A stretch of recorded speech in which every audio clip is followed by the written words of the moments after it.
Fabric holds memory. As a textile conservator, that's the foundation of my work. The faint scent of perfume in a wedding dress, the worn fibers on a favorite coat.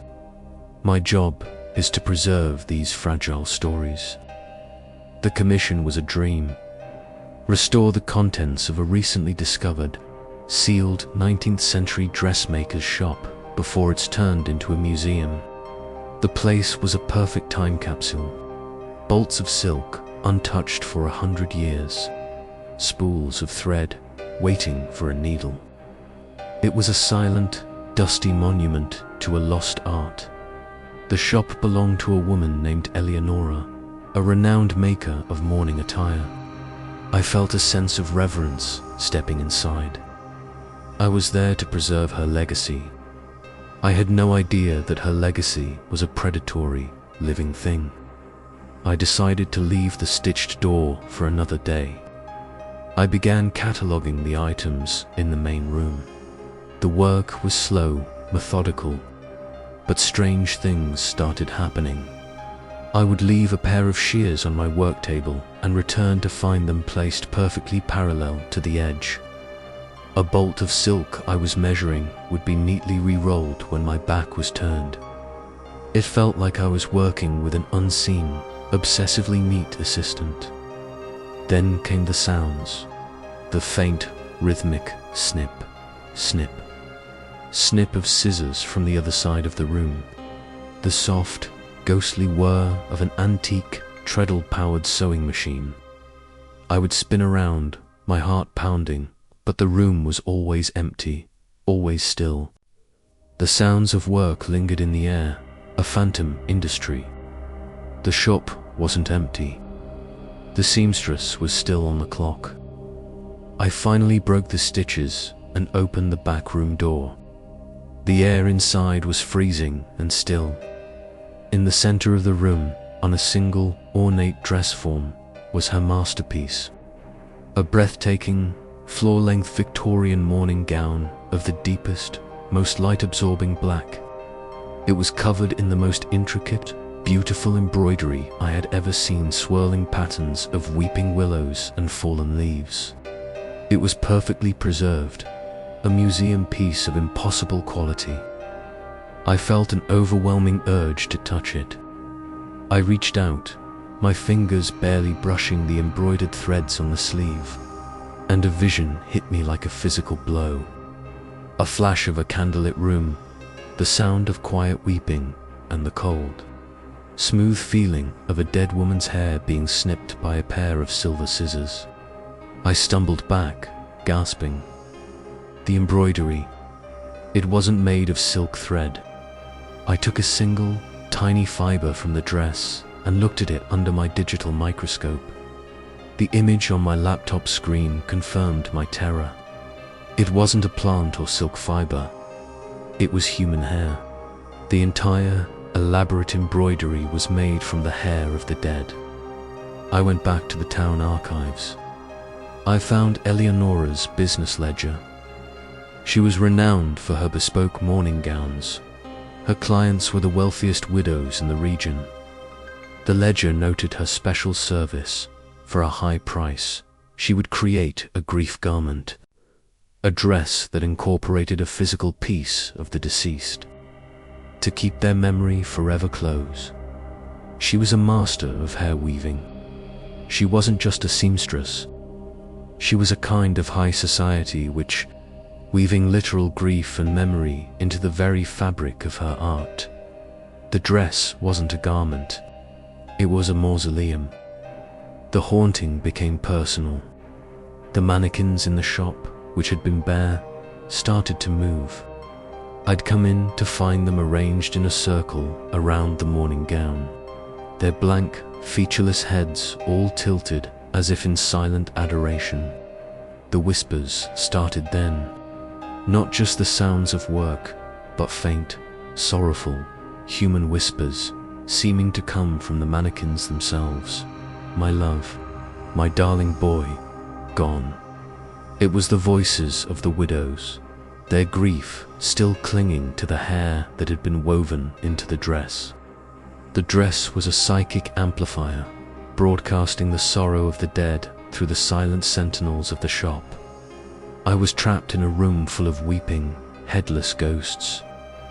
And in the center of it all was the dress, a silent, black hole of concentrated misery. One night, I fell asleep at my work table, exhausted. I woke up to a freezing cold and the feeling of something sharp and metallic gently touching the back of my neck. I opened my eyes. Looming over me was the ghost of Eleonora. Her face was a mask of deep, shadowy concentration, and her needle-like fingers were holding a pair of antique, spectral silver scissors. She had gathered a long strand of my own hair and was about to snip it free. I scrambled away, a scream catching in my throat. I finally understood. The historical records noted that in her final years, her work became even more exclusive, even more potent. She had run out of grieving clients. She had run out of raw material. She wasn't just a weaver of memory. She was a harvester, and her new, prize-winning specimen was me. I was trapped. I couldn't leave the shop. The doors wouldn't open. The ghost was getting more solid, more demanding. I knew I couldn't fight her. She was a creature of pure, obsessive artistry. In a fit of desperation, I started searching her personal effects, her desk, her sewing box. In a hidden compartment, I found it. A small, child-sized mourning dress, exquisitely made, but unfinished. A single sleeve was missing its final, intricate embroidery of a weeping angel. And there was a letter, a heartbreaking, unsent letter from Eleonora herself, grieving the loss of her own young daughter to consumption. The dress was for her one and only personal project, the work she could never bring herself to finish.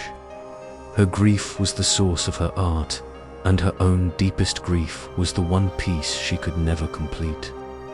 I knew what I had to do. I couldn't destroy her work.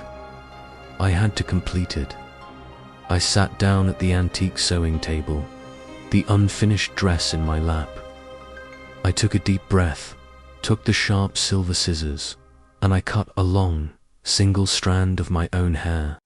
My hands shaking, I threaded it into her antique needle. The ghost of Eleonora materialized beside me, no longer threatening, but watching with a silent, intense, and profound stillness. I began to sew. I followed her pattern, my modern hands recreating her ancient art, using a piece of myself to complete the final weeping angel on her daughter's dress. It was an offering, a collaboration, a final, shared act of creation between two women, a century apart, who understood the language of fabric and grief. As I tied off the final stitch, a soft, peaceful light filled the room. The oppressive cold vanished. I looked up, and the ghost of Eleonora was gone. The whispers were silent. The scissors were still. The shop was finally, truly, at rest. I finished my work, restoring the collection. The centerpiece of the new museum exhibit is not the grand mourning gown, but the small, simple, and now complete child's dress. The official record calls it a masterpiece of the era. But I know the truth. It is a collaboration, a peace treaty, a final, quiet conversation between two artists. I still work with the lost and broken things of the past. But now I know that some ghosts don't want to haunt you. They just want you to help them finish their work. As I tied off the final stitch, a soft, peaceful light filled the room. The oppressive cold vanished. I looked up, and the ghost of Eleonora was gone. The whispers were silent. The scissors were still. The shop was finally, truly, at rest. I finished my work, restoring the collection. The centerpiece of the new museum exhibit is not the grand morning gown, but the small, simple, and now complete child's dress. The official record calls it a masterpiece of the era. But I know the truth. It is a collaboration, a peace treaty, a final, quiet conversation between two artists. I still work with the lost and broken things of the past. But now I know that some ghosts don't want to haunt you. They just want you to help them finish their work.